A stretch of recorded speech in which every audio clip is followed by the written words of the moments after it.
भैंसों के गोबर पर टैक्स आयद करने का फैसला कर लिया गया है। जराये के मुताबिक फी भैंस 30 रुपए यौमिया गोबर टैक्स वसूल करने की तजवीज ज़ेर गौर। आपको लतीफा लग रहा होगा, लेकिन खबर असल है। बाजी अब लगाएंगी आप सब पर गोबर टैक्स।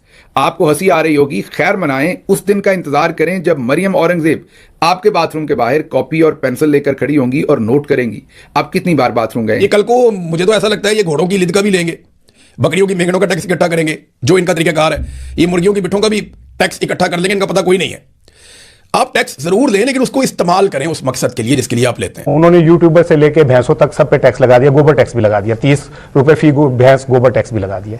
सवाल कोई परेशानी नहीं इसकी वजह से? नहीं, मेरी कौन सी भैंस है? ठीक है ना, आपकी भैंस है, आप अपनी भैंस को 15 रुपए का पैम्पर बांध दें, ठीक है ना, 30 रुपए बचा लें। मैं तो यही तो आपको मशवरा दे सकता हूँ। चचा ने कहा कि मामलात बदलने वाले थे, मुल्क की किस्मत हम बदलने ही वाले थे कि जंग आ गई। और भतीजी ने कहा है कि अब गोबर टैक्स लगेगा तो उससे मामलात जो है वो सीधे होंगे। तो पाकिस्तान अब भैंसों पे गुजारा करेगा, मतलब कि भैंसों ने गोबर कम किया तो मुल्क की तरक्की नीचे जाएगी, भैंसों ने गोबर ज्यादा किया तो मुल्क की तरक्की ऊपर आएगी। तो ये बहुत जल्द आपके सांस लेने पे भी टैक्स लगाएंगे। अगर अब आप इस पर नाराज हैं तो आप उस दिन की खैर मनाएं जब मरियम औरंगजेब आपके घर के सामने खड़ी होंगी, आपकी घंटी दबाएंगी और कहेंगी कि मैंने बाथरूम के सामने खड़े होना है और चेक करना है आप सब कितनी बार बाथरूम जाते हैं। उस हिसाब से आप पर टैक्स लगेगा। आप फिर भी खुशकिस्मत होंगे अगर मरियम औरंगजेब आ गई, क्योंकि वो तो सिर्फ टैक्स का हिसाब करेंगी। सोचिए अगर बाजी ने अज़मा बुखारी साहबा को भेज दिया तो वो तो बाथरूम के अंदर भी आएंगी और जो भी आप अपना जो एक नेचुरल कॉल है उसको अंजाम दे रहे होंगे, उसके दौरान भी वो जिस तरीके से बातचीत करेंगी वो फिर एक अलग ही माहौल होगा। पेट्रोल पर टैक्स सुना होगा, गैस पर भी टैक्स सुना होगा, लेकिन कभी क्या आपने ये भी सोचा था कि भैंस के गोबर पर भी टैक्स हो सकता है? यकीनन आप लोगों ने ये नहीं सुना होगा और ना ही आप लोगों ने ये सोचा होगा। लेकिन अब मरियम नवाज ने, मुझे यकीन नहीं आ रहा कि गाय के गोबर पर भी टैक्स लगने जा रहा है। एक और नाज़रीन बड़ी इंटरेस्टिंग खबर है, बड़ा रोला पड़ा हुआ है कि भैंसों के गोबर के ऊपर पंजाब हुकूमत ने टैक्स लगा दिया।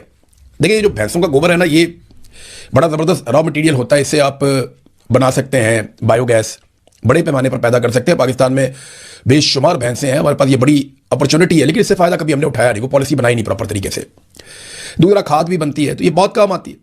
अब इसके ऊपर टैक्स लगा दिया कि जो भी भैंस गोबर करेगी। तो अब जब इतना जहाज चलेगा, जाहिर है उसके लिए एक तो पेट्रोल, उसमें जो जेट फ्यूल है वो डलेगा, उसके लिए कीमतें हमने तेल की बढ़ा दी हैं। लेकिन बाकी जो हमने महंगे बैग लेने हैं, इतना कुछ करना है, उसके लिए कहीं से तो पैसा चाहिए। तो अब आप पर लगेगा गोबर टैक्स। अगर अब आप इस पर नाराज हैं तो आप उस दिन की खैर मनाएं जब मरियम औरंगजेब आपके घर के सामने खड़ी होंगी, आपकी घंटी दबाएंगी और कहेंगी कि मैंने बाथरूम के सामने खड़े होना है और चेक करना है आप सब कितनी बार बाथरूम जाते हैं। उस हिसाब से आप पर टैक्स लगेगा।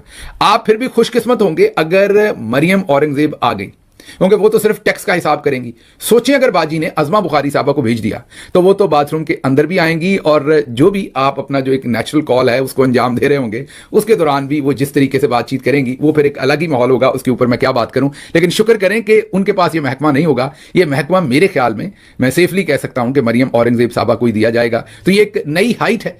चचा ने कहा कि मामलात बदलने वाले थे, मुल्क की किस्मत हम बदलने ही वाले थे कि जंग आ गई। और भतीजी ने कहा है कि अब गोबर टैक्स लगेगा तो उससे मामलात जो है वो सीधे होंगे। तो पाकिस्तान अब भैंसों पे गुजारा करेगा, मतलब कि भैंसों ने गोबर कम किया तो मुल्क की तरक्की नीचे जाएगी, भैंसों ने गोबर ज्यादा किया तो मुल्क की तरक्की ऊपर आएगी। अब ये नहीं पता कि ये सिर्फ भैंस पे लगेगा या कट्टे पे भी लगेगा। मेरा मतलब है कि भैंस के साइज भी मुख्तलिफ होते हैं, जाहिर है। और अगर किसी की भैंस ने ज्यादा गोबर कर दिया तो उसका क्या बनेगा, किसी ने कम किया तो क्या उसके लिए वो कंसेशन फॉर्म होगा कि आप भर के जमा करवाएंगे कि मेरी भैंस आजकल कम गोबर कर रही है, या कोई उनके पीछे पैम्पर्स लगाए जाएंगे। मतलब ये अभी तक इसके जो खदोखाल हैं इस पूरे प्रोजेक्ट के वो सामने नहीं है। भाई जहां पे आपने रिलीफ देना था, अब आप पेनी भी लगा के आप ये एक इंप्रेशन दे रहे हैं कि जिम्मेदार के ऊपर भी फर्दर मजीद ग्राइंडिंग होनी है, मजीद टैक्सेस लगने चाहिए। वो गोबर का क्या जाके आपका एलडीपीएमसी का अमला उठाता है, जाके उन भैंसों का गोबर कौन उठाता है? किस चीज का टैक्स ले रहे हो? वो गोबर हम लोग वहां से उठाते हैं, भैंसों के पीछे से खेतों में फेंकते हैं जाके अपने। मुनीब साहब जिम्मेदार बैठे हुए, जितने जिम्मेदार बैठे थे ऑल नो इट। वो गोबर क्या गवर्नमेंट की जिम्मेदारी है उसको डिस्पोज ऑफ करना? किस चीज का टैक्स? इसी तरह आके बहुत सारे फैक्टर्स ऐसे हैं कि जिसके ऊपर गवर्नमेंट की लाइलमी का और पब्लिक से डिस्कनेक्ट का आइडिया होता है। मुझे नहीं पता कि इसकी इंप्लीमेंटेशन होगी टैक्स की या नहीं होगी, अंडर कंसिडरेशन है इंप्लीमेंट करने। Who is the most connected chief minister in Pakistan? गाय के गोबर पर भी टैक्स लगने जा रहा है। एक और टैक्स की बात हो रही है और आई थिंक ये यूट्यूब के ऊपर ही लगाया जा रहा है। वैसे तो सारी दुनिया में यूट्यूबर से टैक्स लिया जाता है, पाकिस्तान ही वाद मुल्क है जो इसको रेमिटेंस समझ के शायद किसी को टैक्स नहीं वसूल करता। तो अब टैक्स ये लगाया जा रहा है कि हर 1000 व्यूज पर 195 रुपए ये हर यूट्यूबर देगा। आई थिंक इसी किस्म का कोई टैक्स आ रहा है। ये करना क्यों पड़ रहा है ये जरा समझ लें। पाकिस्तान को अभी तक जो माली साल चल रहा है 600 अरब रुपए से ज्यादा का खसारा है टैक्स के वसूलियात में। टैक्स वसूली में 600 अरब का खसारा है। तो नए तरीके निकाले जा रहे हैं, गोबर पे टैक्स लगा दो। अच्छा, ये बहुत जल्द आपकी सांस लेने पे भी टैक्स लगाएंगे। अभी ये 1000 अरब पता कैसे कमा रहे हैं? आप जो पेट्रोल लेते हैं ना, उसके ऊपर जो पेट्रोलियम डेवलपमेंट लेवी लेते हैं ना, ये उससे 1000 अरब आपसे निकाल रहे हैं। 1000 अरब निकाल रहे हैं आपसे। इस 1000 अरब से मैं अगर रफ तरीन एस्टिमेट आपको बताऊं तो इस 1000 अरब से तकरीबन 50 ऐसे अस्पताल बन सकते हैं जो शौकत खानम अस्पताल कैंसर का या उससे बेहतर हो सकते हैं। विच मीन्स पंजाब के 36 अजला हैं अगर, तो हर जिले में, सिर्फ पंजाब की अगर बात की जाए, वैसे तो पंजाब की निकल चाहिए, मैं सिर्फ आपको बता रहा हूं पर्सपेक्टिव में रख के, और ना पंजाब में कुछ ज्यादा जरूरी नहीं है, लेकिन पंजाब के सारे अजला में हो सकता है और बलूचिस्तान के सारे दूर दराज इलाकों में कैंसर का टॉप अस्पताल बनाया जा सकता है। इतना पैसा ये आपसे निकलवा रहे हैं।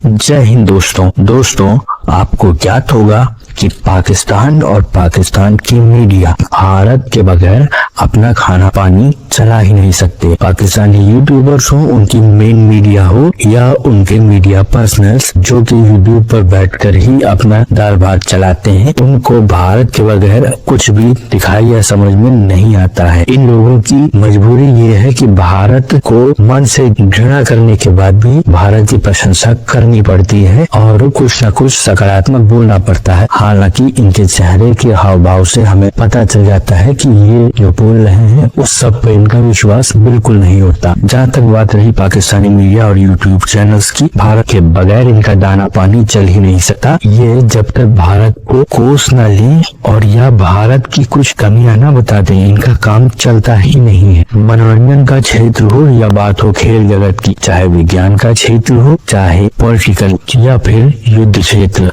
भारत से मुकाबला करना और अपने आप को किसी न किसी तरीके से भारत से बढ़कर दिखाना, लेकिन इस प्रयास में अपना ही पप्पू करवा लेना पाकिस्तानी मीडिया का प्रिय शगल रहा है। इसी के साथ साथ मित्रों, ये चाहे ना चाहे इनको ये मानना भी पड़ता है समय समय पर कि भारत श्रेष्ठ है और भारत आगे बढ़ रहा है, और यही बात है कि भारत की तारीफ के बगैर इनसे रहा भी नहीं जाता। पर क्या करें, मन में जो घृणा है वो छिपाए भी नहीं सकती। अगर आपको हमारा काम पसंद आता है मित्रों, तो इस वीडियो को लाइक जरूर कीजिएगा, साथ ही साथ शेयर करना न भूलें। और अगर आपको हमारा चैनल पसंद आता है मित्रों, तो हमारे चैनल को सब्सक्राइब जरूर करें, साथ ही बेल आइकन को दबा दें ताकि आपको आगे आने वाली वीडियोस का नोटिफिकेशन मिलता रहे। आपका बहुत बहुत धन्यवाद।